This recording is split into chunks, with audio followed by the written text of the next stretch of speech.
affirmer avec foi leur intelligence politique, une intelligence qui fait de leur duo le représentant idéal de l'opposition pour le prochain scrutin présidentiel.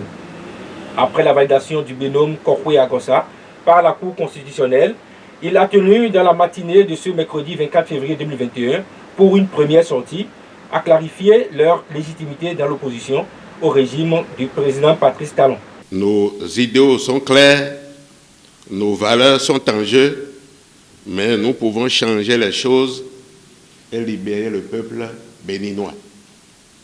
Notre ultime but dans ce combat que nous menons avec foi et détermination,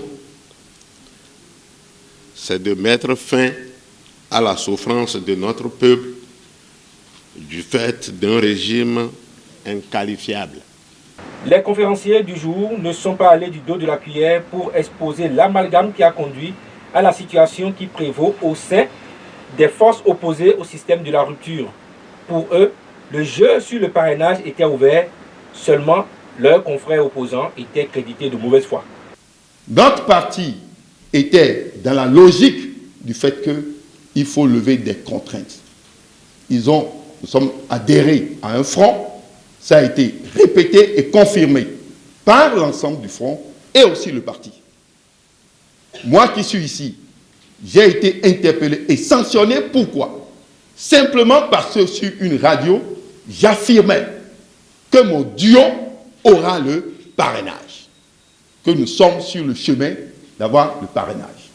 Les vice-présidents se sont réunis pour dire, puisque le parti n'a pas fait ce choix, comme tu es militant, tu ne dois pas défendre un autre point de vue que celui du parti. Le parti politique, les démocrates, ne devaient pas participer aux élections. Pour Kokwe-Agossa, l'alternance au pouvoir en 2021 est possible et le peuple béninois a l'opportunité de réécrire l'histoire pour ainsi sortir de la faim, comme ce fut le cas en 91 et en 96. Vous cherchez celui qui va combattre Talon quelque part là-bas, non?